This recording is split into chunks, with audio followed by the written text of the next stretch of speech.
જય શ્રી કૃષ્ણ, જય માતાજી, હર હર મહાદેવ। પોષ વદની ષષ્ઠીલા એકાદશી।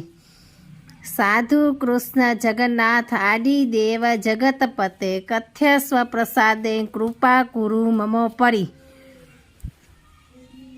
યુધિષ્ઠિરે ભગવાન શ્રી કૃષ્ણને કહ્યું, હે જગતના નાથ કૃષ્ણ, હે આદિદેવ, હે જગતપતિ, તમે બહુ જ ઠીક કહ્યું, તો હજી પણ મારી ઉપર કૃપા કરી તમે એકાદશીઓના વ્રતો કહો। પોષ માસના કૃષ્ણ પક્ષની એકાદશીનું નામ શું છે? એ કરવાથી શું ફળ મળે છે તે તમે મને કહો।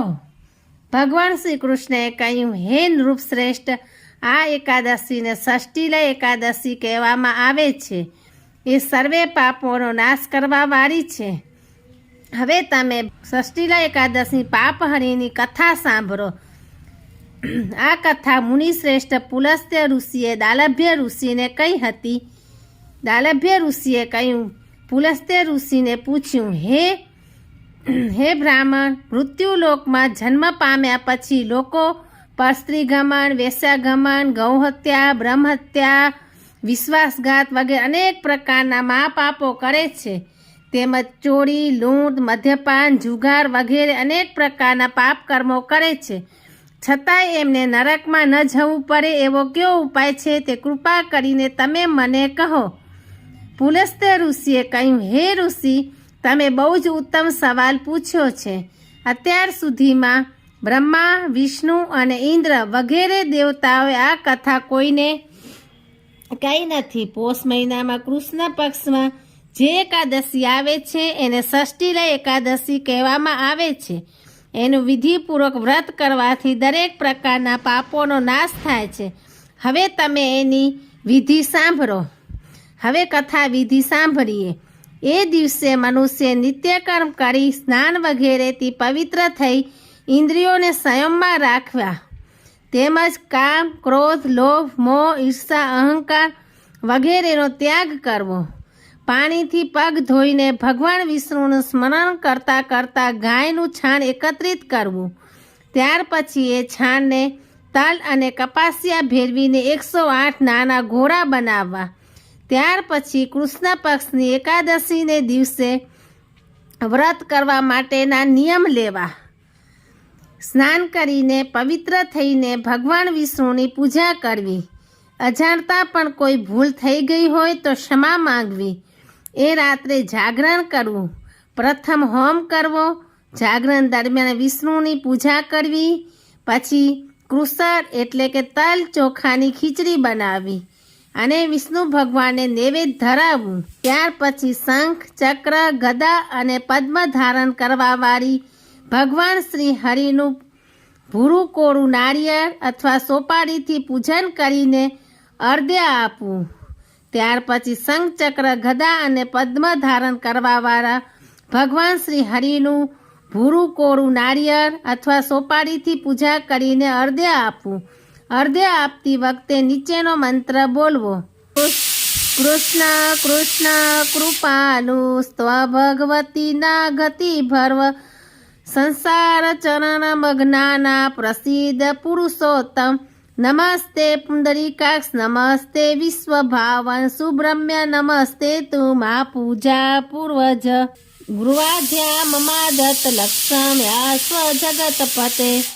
હે કૃષ્ણ, આપ ઘણા દયાળુ છો। અમારા જેવા આશ્રયહીનોના આપ આશ્રય સ્થાન છો। હે પુરુષોત્તમ, અમે સંસાર સમુદ્રમાં ડૂબી રહ્યા છીએ। આપ અમારા પર કૃપા કરો। હે કમલ નયન, આપને નમસ્કારો। હે વિષ્ણુ વિશ્વભાવન, આપને નમસ્કારો। હે સુબ્રહ્મણ્ય મહાપુરુષ, હે બધા જ પૂર્વ, આપને નમસ્કારો। હે જગતના પતિ, હું આપને અર્ધ્ય આપું છું। લક્ષ્મીજી સહિત આપ મારા અર્ધ્યનો સ્વીકાર કરો। આ પ્રમાણે અર્ધ્ય પ્રદાન કર્યા પછી પૂજા કરાવનાર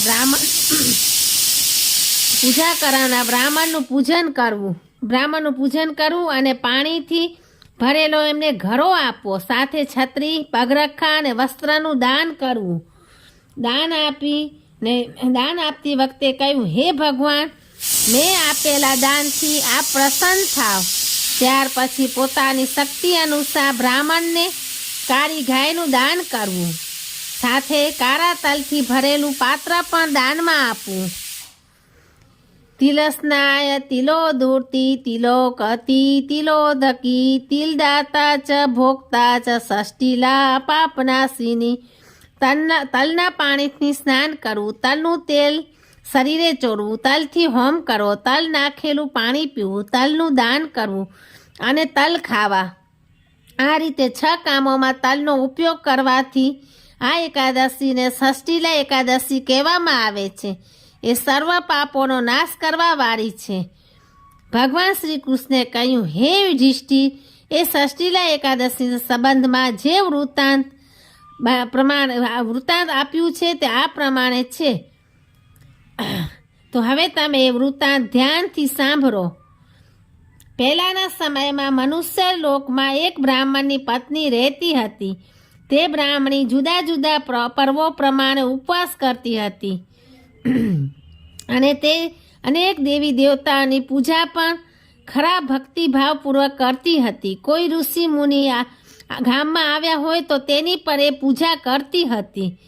ભગવાન વિષ્ણુની તે પરમ ભક્ત હતી. એકવાર તો તે આખા મહિનાનો ઉપવાસ કર્યો હતો.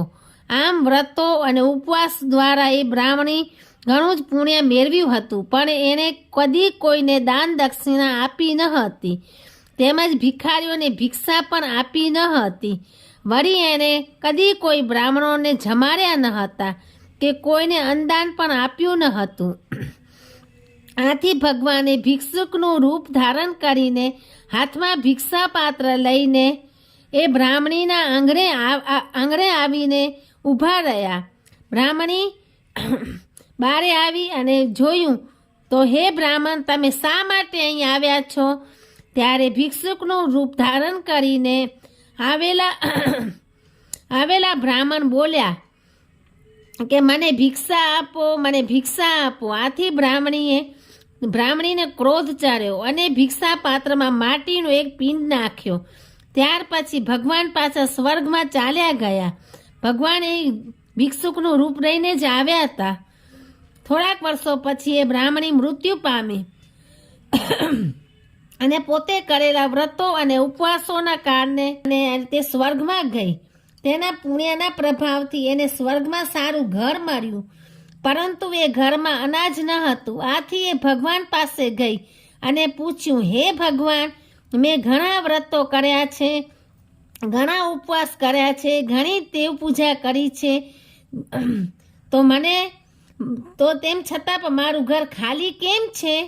ભગવાને કહ્યું, તારા એ બધા પુણ્યના પ્રભાવથી જ તને સ્વર્ગમાં ઘર મળ્યું છે, પરંતુ તે કોઈને દાન દક્ષિણા ભોજન કે અન્નનું દાન કર્યું નથી, તેથી તારું ઘર ખાલી છે. ભગવાનનું કહેવું સાંભળીએ બ્રાહ્મણીને સાચી હકીકતનું ભાન થયું અને એને પસ્તાવો કરવા લાગી. પરંતુ હવે આ બધું રાંડ્યા પછીના દાહપણ જેવું હતું. આથી એણે ભગવાનને પૂછ્યું, હે ભગવાન, આનો કોઈ ઉપાય હોત તો તમે કૃપા કરીને મને બતાવો. ભગવાને કહ્યું, તું પાછી તારા ઘરમાં જા.